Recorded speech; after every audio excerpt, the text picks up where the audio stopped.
You can't just up the supply of housing and expect the crisis to subside. It's more complex than that for Māori and Pacific. There is nothing like Samoan spaces.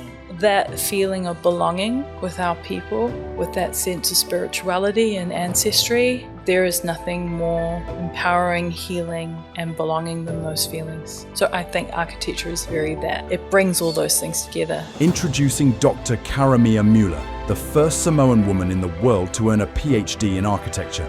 Dr Karamia Müller has broken ceilings in spaces where few people have ever been invited, bringing Pacific knowledge into the heart of academic institutions and reshaping the way we design, build and dream of our futures. I think about how our Pacific people came for that labour shortage, settled in one area and then were moved out through increased house prices. The sorts of houses that they could afford, they had like a real detrimental effect on cultural practices. They'd have small kitchens, dining rooms. Those are actually really detrimental to our well-being because they don't enable us to live on our own terms. That has an effect and it's intergenerational. This episode of the Fresh Money Podcast is proudly sponsored by Tangata Tumotu Trust, who have been serving the Pasifika community in Ōtautahi for over 25 years. From health checks to mental wellbeing, youth programs to family support, they know what our Pacific community need and they deliver it with heart. If you're in Christchurch and need support or want to connect with a team that truly gets it, head to tat.org.nz or call 0800 Pasifika or 0800 727 434. Just a quick note, this podcast is for education and entertainment purposes only. If you need financial advice, please make sure you contact a financial advisor to get professional advice. Talofa lava, it's Willie Leota here and welcome to the Fresh Money Podcast. In this podcast, we'll be talking about all things money. So ranging from personal finance, business to investment. If it involves money, we'll be talking about it. And as you know, Fresh Money, one of our key goals is to help people get into housing. And so today I'm extremely excited and stoked to have Dr. Karamia Müller in. Karamia, welcome to the Fresh Money Podcast. It's awesome to have you here. Oh, thank you, Willie. I'm honoured to be here. Thank you. Thank you so much for coming. You were the first Samoan woman to receive a PhD in architecture. Is that right? Yeah, that's... That sounds crazy. Yeah, it is crazy. I feel like I missed that and I feel like it should have been celebrated more. Oh, well, rest assured it was highly celebrated at the time. Nice. I think there was a viral moment where people around the world sort of cheered me on, which was really cool. I was surprised and humbled. So thank you for saying that. But yeah, it was a milestone for myself, but to get the sense that it was a milestone for the community, for the Pacific community, or Pasifika community, was also really humbling. Yeah, that's huge. We'll definitely come back to that. But I won't even pretend to know or understand what architecture is. All I know is that I've lived in England, I've lived in Scotland. And I've spent I lived for a year in Samoa as well. Wow. So what I know from that is that the buildings, the designs, function, extremely different. Yeah. That's all I know, I think. But from your perspective, can you explain what architecture is? I can. And I think it's a nice question because it's like one of those things that if somebody asks you what water is, you're so familiar with it, it's really gives you a moment to think, actually, how do I think about this thing? Yeah. When I think about architecture, I think about everything in the built realm. Mm. So everything that we have a hand in making, that is part of our experience, our dwelling experience, but also the buildings, the towns, the cities that we are in, see and touch. All the things that we have a hand in making and shape our experience, to me, is architecture. Yeah, awesome. And why is it important to have Pacific and Māori representation in architecture, especially at your level? At my level, one thing would be, from my mind, as traditional practices.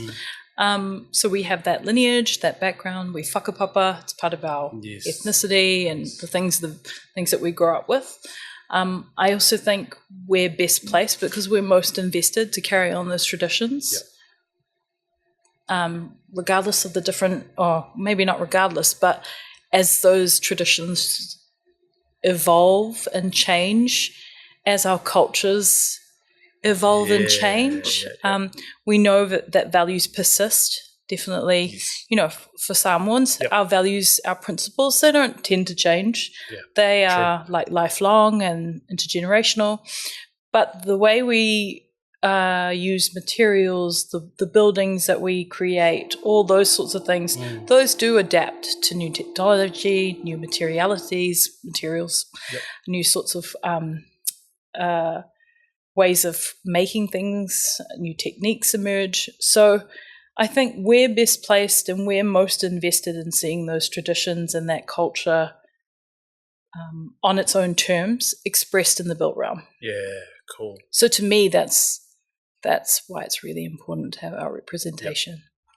And how does those traditional building methods or techniques, how will they flow through to, you know, you're talking about evolving, how will they flow through to now? And the environment in this Western world that we live in now? And that's a good question. We have different ways of thinking about it.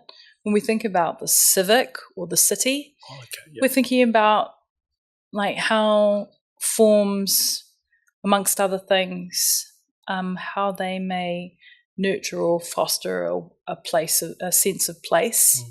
So I'm thinking about some of the buildings like the Fale Pacifica at the University of Auckland. It's a fale. It's, you know, it had a Palangi architect, but it had Samoan advisors, and they also had people part of that building tradition taking part in the lashings, etc. And those sorts of things, you know, they stand in as a symbol for a place of belonging.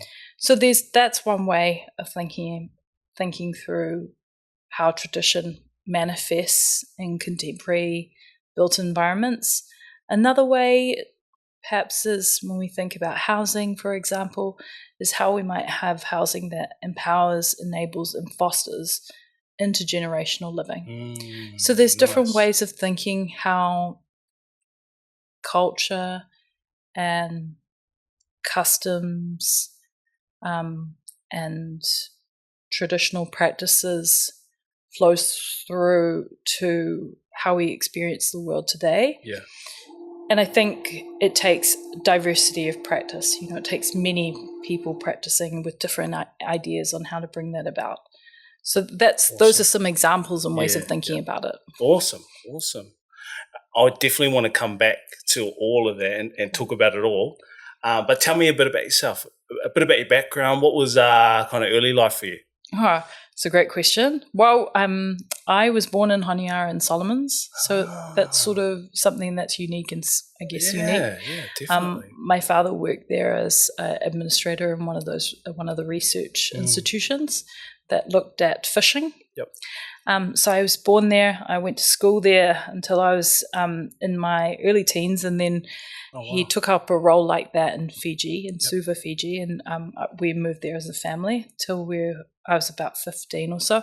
And then we came to Aotearoa. So I spent, I think, maybe 3 years in a secondary school in Auckland called Epsom Girls Grammar. Oh, yes. Yeah, so that's a bit of my origin story.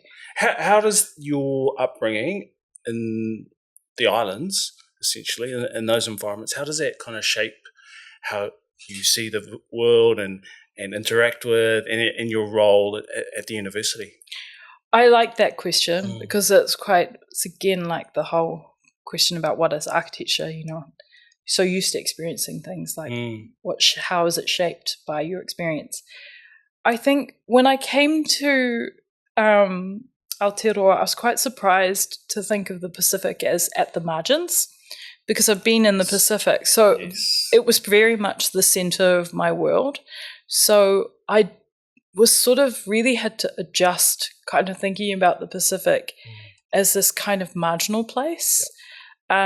which is what I got a sense that was the societal view of the Pacific, but I never really ever got away from being, I guess, thinking of the Pacific as the center of the world. Gotcha. And that's actually never really changed. When people talk to me as if the Pacific's sort of at the margins or sort of this place that's kind of so off the map, so far away. I'm quite struck by it because I still haven't managed to shake thinking that the Pacific's actually the center of the world. Yeah, that's awesome. I love that. Maybe the map, they've got the map wrong. Maybe the ocean fearing people. Yeah. Maybe we should be in the middle. We cover the most. I mean, part of the earth. There are like some instances of maps being drawn by Tupaia, who was one of the first navigators to come into contact with the first explorers that came out to this way. But his map tells a very different story about what the center of the world is. Wow. And I have actually seen some people refer to this upside down map where they've turned our usual north and south map upside down, and that also can be quite challenging. It can really mess with what your whole knowledge base of what you're used to, eh? Yeah, totally.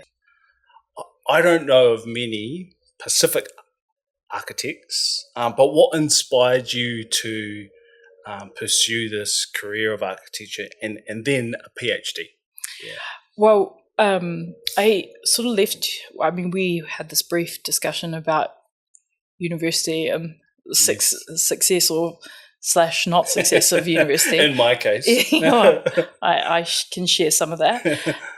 So this is probably very familiar to you, the expectation from family that you do something vocational that's very either law, engineering, or become a doctor. I had those same, I guess, that kind of view. Okay. I was sort of like, oh, well, I guess you just try and do one of those three at university. But I didn't get any really wind under my sails. And then my father had always told me that he thought I'd be a good match for architecture. So in my second year at university... Why is that? I think he saw I had a kind of creative aptitude, and then I also... I wouldn't say I was great, but I could, if I applied myself, I could do math, I could do all the other sort of physics, and have a talent for it. But definitely, if I, really put my head to it, I can. I'm adequate at those sorts of fields.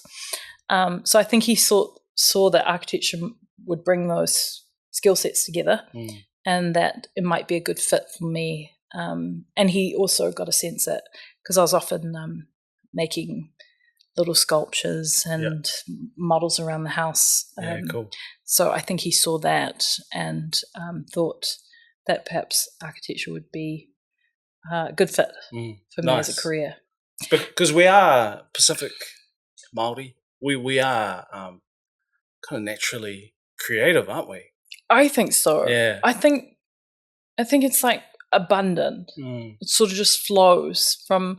It's very rare that you meet a Pacific person who doesn't have almost creativity just pouring from them. Through what, through song or dance? Exactly. Like those obvious ones, dance or music abilities. Totally. Those are kind of just, like you say, natural. Yeah, there's almost like a real instinct for it. I often find the Pacific students that it's hard to almost contain how creative they are. Yeah. And sometimes it's almost like university can't quite contain their talents, which is kind of an interesting thing for me to think about. True. Yeah, I agree. And so how did you, or what made you go on to further your education and get a PhD? Well, I took I think it was called Māori Architecture paper, and I wrote an essay in it for my lecturer. My lecturer followed up with me after I submitted the essay and asked me if I wanted to be her RA for for over the summer period. Is that like a research assistant? Like a research assistant, yes, Sweet. sorry about that. No, that's right. And that was, my lecturer at the time was Deirdre Brown. She's now, of course, Professor Deirdre Brown. Oh, wow. So she encouraged me to do a master's, which I would never have thought on my own back about, not only for the reason that I didn't have so much experience about people who did postgrad study. I knew a lot about family members who did university degrees and then went on to work. But postgrad study definitely wasn't something that was normalized for me or normal to talk about or think about. Yeah. So she encouraged me to do a master's. And once I did the master's, I sort of thought, well, I could do a doctorate. And then I had a lot of people sort of encourage me. And your wife very kindly said that that was brave, but honestly, I don't think I really thought about it. I think I just sort of thought, oh yeah, that sounds cool. Sweet. And did it. Dang. Yeah, sorry. And I did notice, I looked around and... That's great that you had that thought though. For me, I went, wow, that sounds hard. Yeah. Oh, I think that's actually the smart thing to think about, like actually how much work will this be and like some of the realities around it. But I think I sort of was like, oh, it must be doable. Nice. I love that. I can't, so that's how I ended up doing a 3-year research project. Yeah, wow. I didn't think about it. Yeah. Sweet. And how difficult is it? What kind of challenges did you face in completing it? Doctorates are hard. Some people find them easier, which is completely normal too. It was hard for me. I found it really isolating. I found it quite a lonely kind of trajectory. Yep. So those were some of the challenges. Some of the positives were you get 3 years to dedicate your life to a field. True. And you come out the master of it. Wow. And that is... Yes, you encounter challenges, but on the other side, incredibly self-empowering and incredibly, not sure how to even say it. In a way, you sort of feel like you're perhaps a sense, you've had a sense of this with the success of your podcast, but it's cool to contribute in positive ways to Pacific knowledge in whatever form that is. And that feels very meaningful. Yep. So I think it was self-empowering, but also it was one of the more meaningful things I've done. Yeah. Awesome. And I won't get the opportunity to kind of focus on something for 3 years again and set my own time and all those sorts of things. So there was some... it was challenging, but on the other side was this real opening up of the world and a kind of sense of meaning. Yeah. Awesome. How did you overcome some of those challenges, and what advice would you give to someone who's going to go head down that path? Yeah, I would say if you feel like you're struggling, definitely ask for help. I'd say asking for help's actually kind of probably key. I do think I'm the youngest of a big family. We're not like, we talk about things. We're not, and all those sorts of things. But I still felt a bit. I felt embarrassed to ask for help. Why is that? I'm not sure. I think I thought, oh well, I'm at university. My life's made. Doing my doctorate should be fine. Should be on top of this. I don't need. Yeah, I shouldn't need. I shouldn't need help. I think that made me feel really embarrassed. To kind of, and when I was really, really found things were really hard. By then, I was very down, quite a little bit depressed, and all those sorts of things. So I'd really kind of hit a wall. So I think asking for help is probably key, really do just ask for help. Yeah, good on you. That's amazing that you went through those challenges and you completed it. Wow, honestly, For me, a paper is difficult, but a doctorate is just Yeah. so many levels beyond that. So well done. Well, thank you. Congratulations. Thank you. That's very kind. But like you were saying before, the impact that you can have, the positive impact you can have on people, and you look through like, oh, that was hard, that was tough, really tough.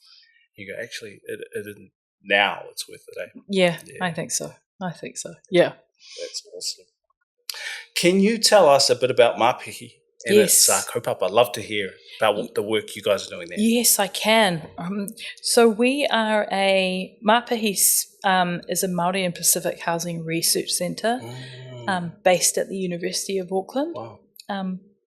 It's pan-university, so we work across the disciplines, which is to say we have different disciplines in the sense that we have architecture, engineering, psychology,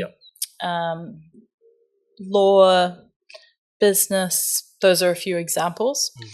And we work with communities to create projects, which we use this word transdisciplinary, but that's really just to say that we work across with different colleagues from across the university with communities to create projects, which sounds fairly common sense, but is actually a bit of a departure from the norm. Usually we study things at universities, which you might be familiar with. So this new way of thinking about how to start a research project, which is you find a colleague who's working in the area and you work with the community to address what they want to see research done on, and work with the community to transform that aspect that they've nominated as a research project. So we are a research centre that does that for housing. Wow. Do you have any examples of projects that you have worked on or are working on? Talk about? Yeah, we can. Well, I can actually. So we're a newly established research centre. We were given the go-ahead in 2022. So we've been running for 2 years and 3 months now. Wow. Or 2 awesome. months. 2 or 3 months. So we've really been in the process of starting the centre. And now we're at the stage in our centre journey of standing projects up. So we have a couple of projects that we've currently put in for bids. One is looking at Pacific youth and how they understand housing in intensive, we call it intensification, but that's really like high density. Is it high density? Yeah. So townhouses and apartments. I see. Yep. Townhouses is sort of medium density. Apartment blocks of 3 or more stories is high density. Yep. So how do Pacific youth think about that sort of density in housing? And what sort of needs do they see for themselves in that sort of housing? Because we're seeing this thing where in the city centres we're getting more intensification, so more townhouses, more apartment blocks to address the land supply versus the housing supply issue. Yep. But we don't want to leave Māori or Pacific people behind. Sure. We want to make sure that their needs and the infrastructure that they need, both physical and not physical, I'm thinking about cultural infrastructure. Yep. We want to make sure that their needs are attended to. And Pacific people, our population is a young population. So what people 20 and under are saying now is their vision for housing has to be considered when we think about the future of housing. Yeah, well, what are the kind of responses you're getting from that project? We've put in a bid, so we still haven't started. I see. All of our projects are pretty much at the starting phase. So awesome. Still waiting to get insights from, but we do consult with community members as well as stakeholders, people working across the housing sector. So that's one project. I've just been fortunate enough to be awarded a fellowship to, and this is all I might forget this, but Te Mana Tuapapa fellowship, and their MBIE fellowships run by the Royal Society, and it basically is a fellowship that enables me to look at a project for 4 years, and my It's awesome. fellowship is looking at best practice policy for Pacific housing and case studies in Canada and Interesting. the US around wow. Indigenous populations and their best case practice around housing policy, housing practices. If you're serious about buying your first home, make sure you check out the First Home Buyers Masterclass. In this masterclass, we take you through the whole home buying journey, from getting pre-approved, finding your property, to settling. This will take out a lot of the confusion and make your home buying journey a lot easier. Make sure you check out the link below for our masterclass. I talk to a lot of Pacific families as a mortgage advisor, and what they want in a house and a home, and sometimes it involves communal spaces and for shared eating and meal prep, just gathering, talking, discussions. What role does architecture play in protecting kind of that cultural identity and creating that kind of community connection that we kind of naturally crave as Pacific? Yeah, I think it's critical. To use space well, you need to have a space specialist, is how I'd say. And architects are the specialists of space. Yeah. So they know how to use space well, particularly in a context where there's not too much space/land. Yeah. And there's also not too much, you also have to be prudent around or careful around how you're using resources, building supplies, the kind of funding of those contractors' labour. And then I think the space specialist, like the architect, is also really good in thinking about how to make complex needs, like multiple families that fluctuate, live well in that example or case or scenario. So I think, I do think it's about how to use a space very well, and the people who've worked with space and seen space managed and built spaces, they definitely specialize in house using space in the use and the well use of space. And so I think it's really critical to have architects a part of the equation when we're bringing about those sorts of buildings. And I think it's also really important, as just to loop back to that earlier point we were talking about having Māori and Pacific professionals working in these areas. We're most invested in hearing our people and seeing their aspirations come to fruition. We care like other people wouldn't know how to. So when we're told a dream of our people, we're more like we're going to go the extra mile to make it happen. So I think Pacific and Māori and Pacific space people, architects, but also I'm thinking about planners, and when I think about the housing sector, I think about yourself, mortgage advisors and people with financial literacy. We hear those dreams, those aspirations, and we look at we're able to look at the resources and think how best to make those dreams and aspirations happen. So I think it's really important. I think it's really important that we're part of it. Yeah, awesome. Because, I've seen so many probably older developments, and there's a few kind of more recent developments that are just kind of, making the key goal is to make profit as opposed to, well-being, which has almost better flow-on effects to the lives of people who live in the homes. So. I agree. I think we've seen, from my perspective, when I think about the Pacific example in Tamaki or Auckland, I think about how Pacific people came for that labour shortage, settled in one area, and then were moved out through increased house prices, amongst other things. And the sorts of houses that they were met with that they could afford, they had like a real detrimental effect on cultural practices.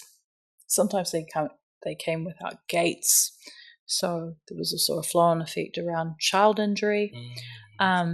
There's no, I think about the sort of role of food plays. They'd have small kitchens, small dining rooms. Those are actually really detrimental to our well-being because they don't enable us to live on our own terms. And if you can't live on your own terms, that has an effect, and it's intergenerational. Yeah, big time. Because, if you can't live on your terms, how can your little ones? How can the people you're taking care of? It just flows on, doesn't it? So I think you raise a really critical point. You can't just up the supply of housing and expect the crisis to subside, because it's more complex than that, and it's more complex than that for Māori and Pacific, and within them, those two populations, they're young populations. So it's really critical we get housing right for them, because they're the future of the country. What makes Pacific and Māori architecture unique and stand out? Well, I'll speak to the Pacific architecture and just say that Māori architecture is incredible. Like, I just think it's having Māori architects and Māori architecture is having a moment right now, which that the kind of traditions, I think about the whakairo, amongst other things, that really, Māori architecture in a way really gave me permission to think about Pacific architecture. Awesome. Yeah. So that I can sort of leave it there with Māori architecture and sort of respectfully say that's something that's as much as I can say. Yeah, cool. And then Pacific architecture, I just think, well, the diversity is one. We use the term Pacific, but we obviously know how diverse and rich the region is, and by extension, its built realm. Yes. So, if I think more specifically to me, we were talking about the example of being around a whala and exchanging. There is nothing like Samoan spaces. And regardless of where you are on your journey with being Samoan, like, whether you've been the diaspora, you don't have the language, which is everyone's so different. Yeah. So different. Yep. There is that feeling of belonging, of sitting in our buildings with our people, with that sense of spirituality and ancestry, with the ancestors. There is nothing more empowering, healing, and belonging than those feelings. So I think architecture is it brings all those things together, enables those things to be brought together in space. Yeah, wow. Just hearing you talk about that is inspiring. As a lecturer at Auckland University, you'd see, the new students come through. Are there many Māori and Pacifica coming through? Is there a new wave of Pacific architects coming through? Well, we've looked at the trend because when we say we, I mean my Māori and Pacific colleagues, because we're always very interested in what the trends or what it looks like is happening. And there's no real trend that emerges, but we do notice that you'll have like maybe 4 or 5 Pacific students, and then you might not have any for 2 years, and then you'll have like 10. Oh, so it's this kind of like ebb and flow. What I will say is, there is a growing Pacific practitioner community that now... What does that mean? More and more graduates coming out of the schools, Pacific graduates who are practicing in the architecture profession. Okay, gotcha. And before, I think it was just the generation above. But now it feels like there's multiple generations within the profession. Wow. From the very established, the matua, to the very new and emerging, so the freshly graduated. So that's kind of exciting. Yeah, that's really cool. And what advice would you give to the new kind of learners coming through? Oh, I feel like a new learner myself, so I feel poorly placed to give advice. I would say I'm not even sure. Yeah. I'd say give it a go. Give it a go. Yeah. I guess. Give it your best, eh? Yeah. Like learn. Yeah. Yeah. We're all learning. Yeah. Yep. Yeah. 100%. As a mortgage advisor, I'm always looking at the cost of things. Yeah. Affordability. Sure. Mention cost of living crisis. Yeah. Interest rates are through the roof. Yeah. Construction costs were up massively after the COVID lockdowns. Is there a way to build Pacific design homes in an affordable way? I think this question's super complex. I'd like to say yes. I do think we haven't had enough ideas because we don't have enough people invested in Pacific housing. But I'd like to say that there are levers still yet to be pulled that have not been thought about. Sure. So my hopeful answer is yes. And in some ways it's more than a hopeful answer. We do have to figure it out. So we will figure it out. Some of the places that I think that haven't been explored yet is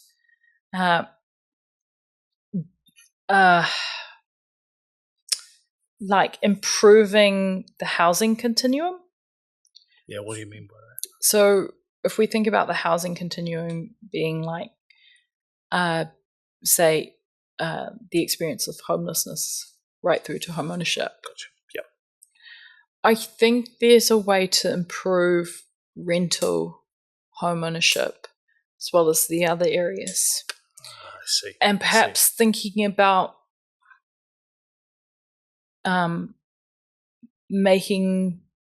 lining that up with how Pacific people are living now, and also anticipating where the things that they're likely to want or change in the future, and start thinking about how we can adapt our housing practices now with those things in mind, and starting to build towards that. So that's a long-term view, I think. I think we do have to have a more long-term view, and I think we do have to think about this younger population. So is apartment living with more communal spaces and better city infrastructure, is there a way to do that actually enhances our ways of living? We don't know. We just haven't done enough. There hasn't been enough research capacity or capability to actually explore those things. I think there are ideas and ways of tackling this issue, and I'm hopeful that there are answers there. Yeah. Cool. Can you explain, in your studies, one of the ways that has led to this kind of unaffordability? Different people have different perspectives on it, because there are a few parts. Yes, there's a housing shortage, but why is there a housing shortage? I think my sense is that we haven't thought hard enough about having more housing options, because we've had this focus on home ownership, and that hasn't really aligned with incomes, amongst other things. So I think that's a piece of the puzzle. I think there is another piece of the puzzle around the material supply and how we think about the supply of the construction sector and addressing the construction of new homes. Yes. But it is so complicated. It is so complicated. I mean,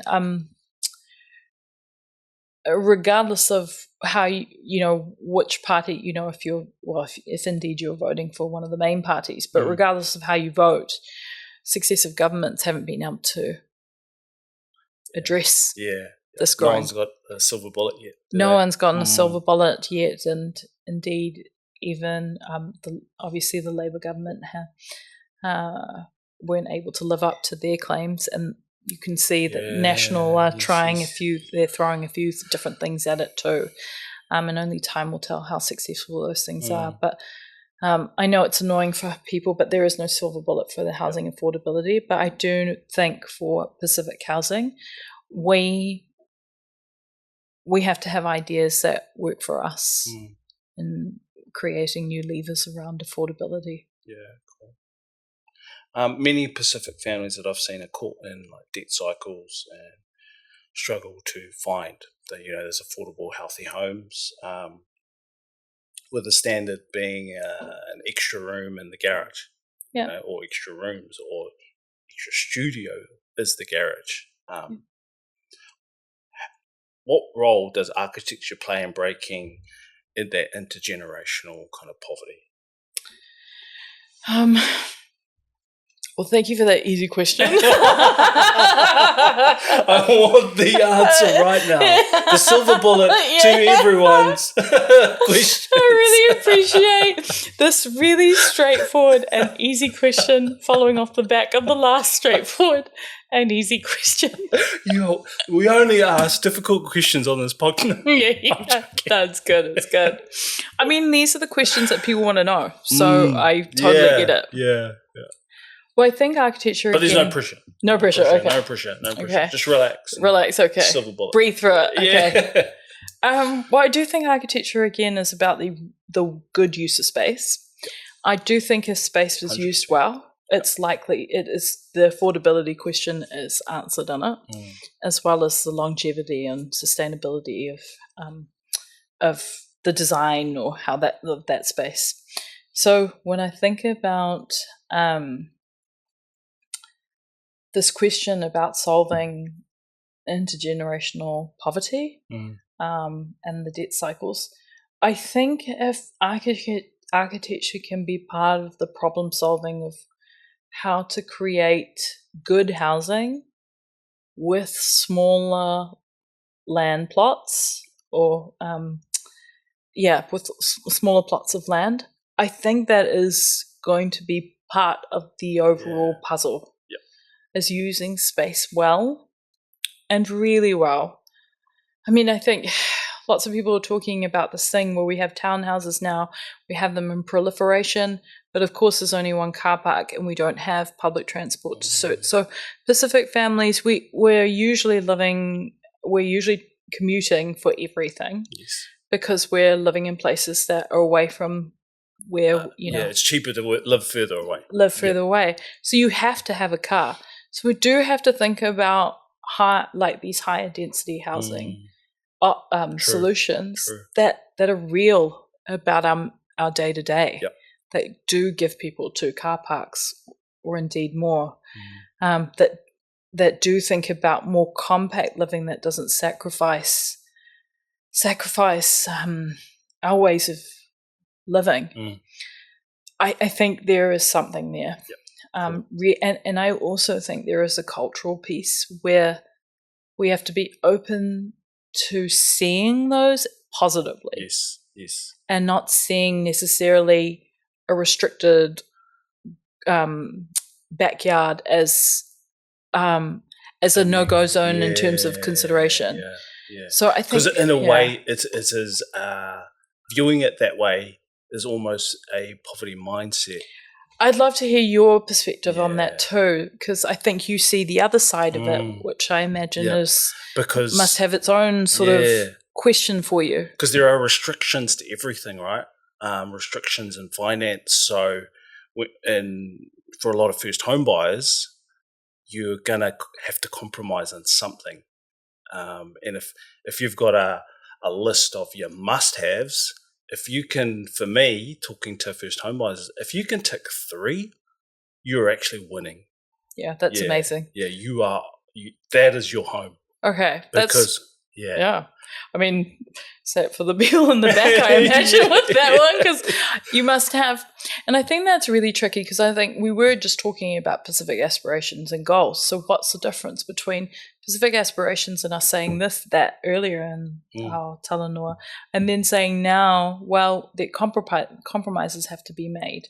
So I think there is something interesting happening about how we think about housing, and maybe even as this podcast probably addresses how we talk about housing.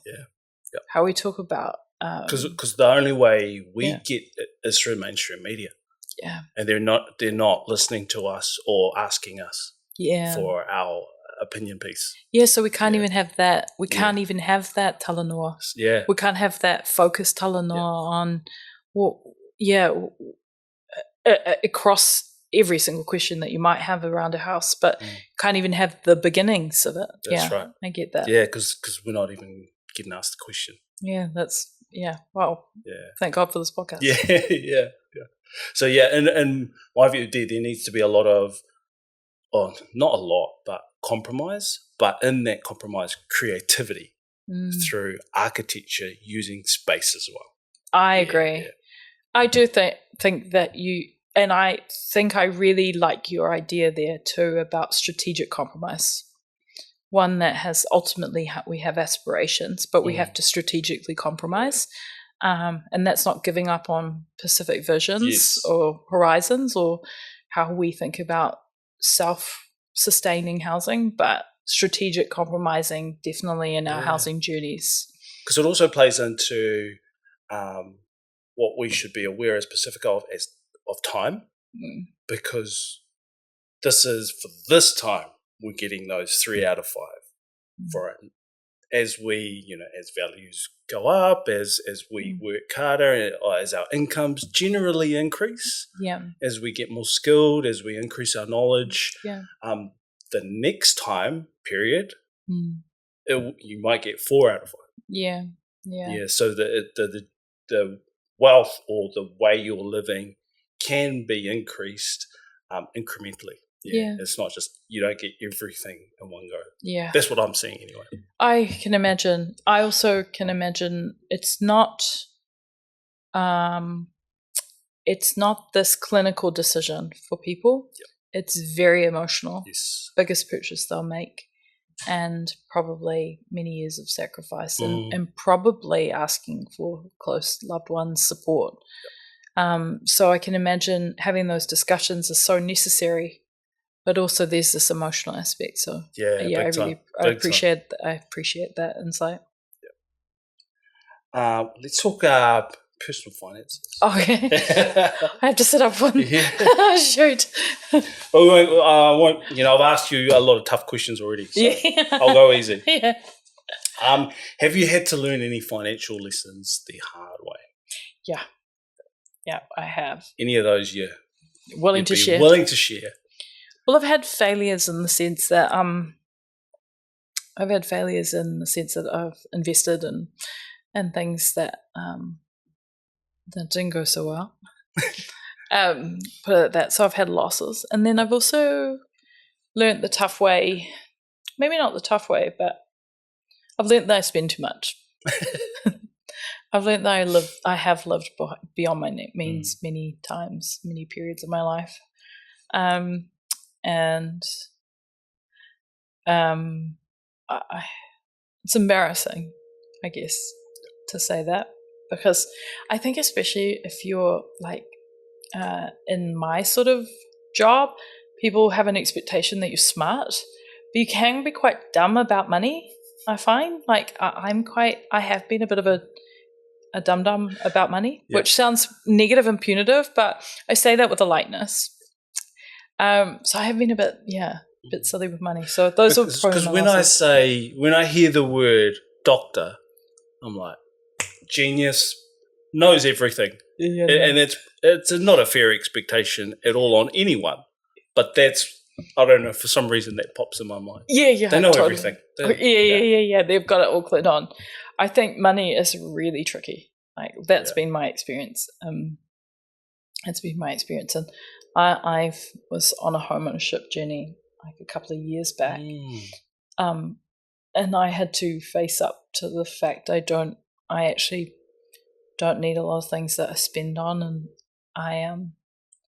I could be more careful with money. Yep.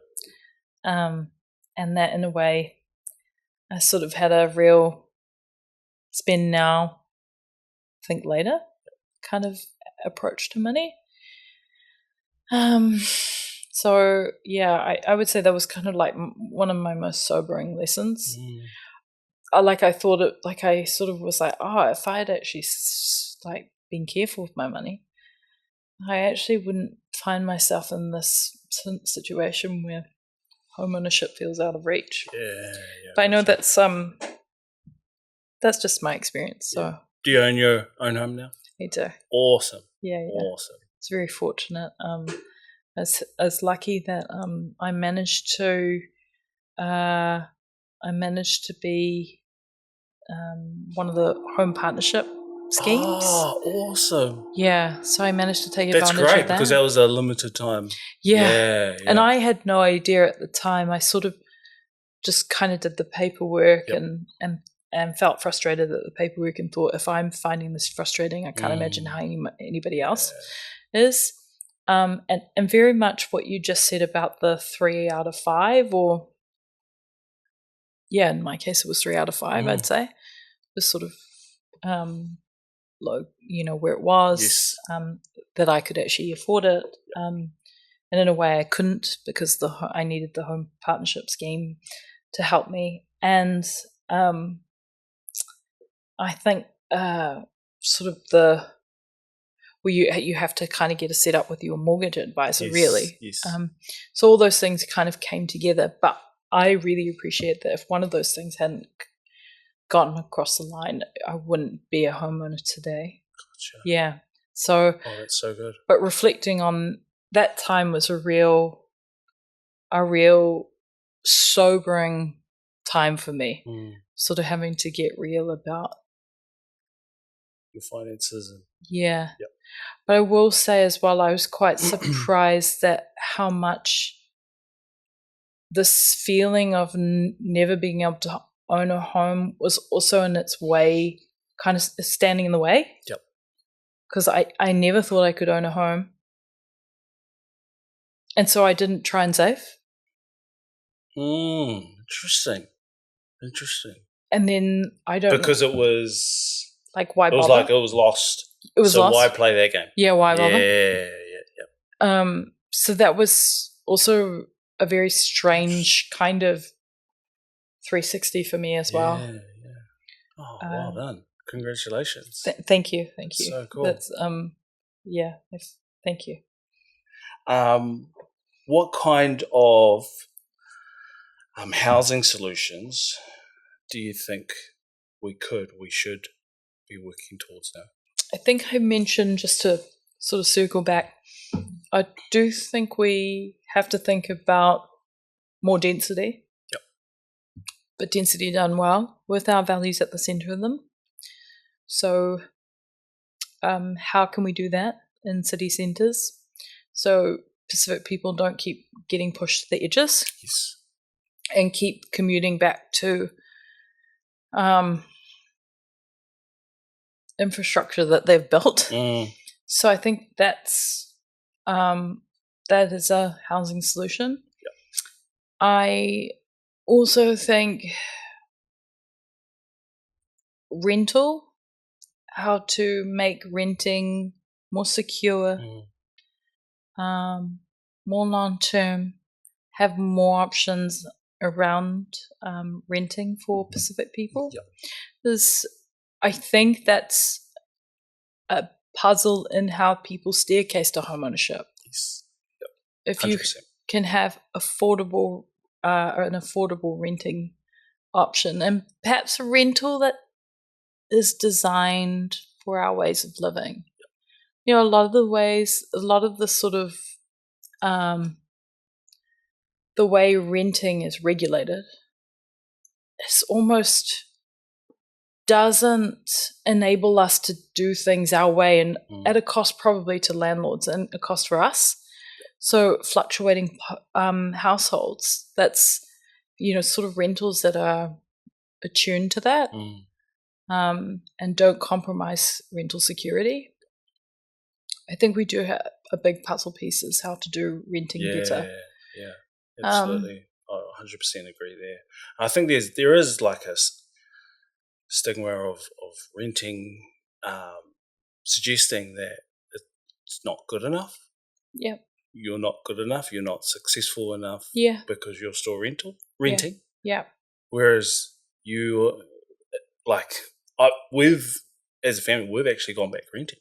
Yeah. Yeah. For a time period. Yeah. Because we are building a business. Yeah. It's the time to do this. Yeah. To focus in on it and do this. Yeah. So it is. I still believe in renting, and that it's like you said, an important piece to it. Yeah. I agree, and I also take your point around the almost like a sense of shame around renting, and how if that home ownership is the only sort of metric we have for all round success. And I think we have now such a diversity in terms of like careers, profession, how we think about our lives, our day-to-day lives. There is something I think about a cultural mindset around renting. I also think that works hand in hand with the cultural realities of renting. I do think we can do renting much better. And I do think we can, some of those things about doing renting better, I don't think they're big things. They're just looking at best practice policy, looking at, also having more open conversations around talanoa, around why renting actually suits people, why it's actually a choice they've made, and why home ownership doesn't suit people. Because in some ways, when I look back on my own home ownership journey, it was very much this pressure of like, I need to own a home to feel secure. But I do, and now I sort of see that from the other side. And I do think, as you say, sometimes you need capital to be doing different things for you, depending on where you are in your life. You can still have financial security, and you can still be building financial wealth for yourself outside of home ownership. Yeah, absolutely. Yeah, I think it's a real, like almost like set in concrete that the only way you can have security and financial security is through home ownership. And I think there's real valid reasons for that.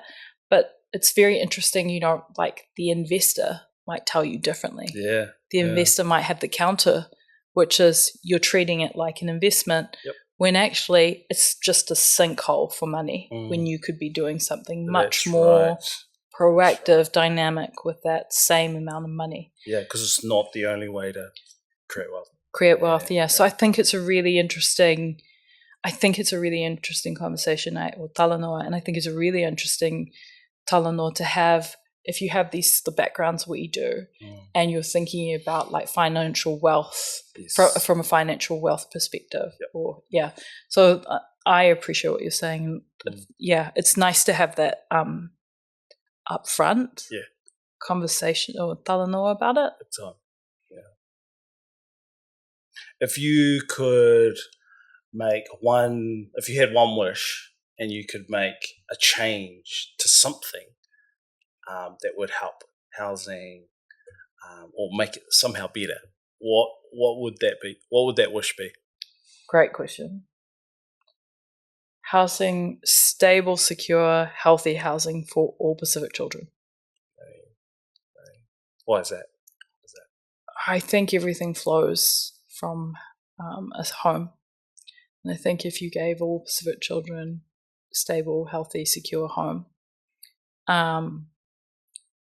so that parents can just parent and children can just be children, I think it would be the circuit breaker for so much intergenerational poverty, but also the kind of seed for intergenerational success.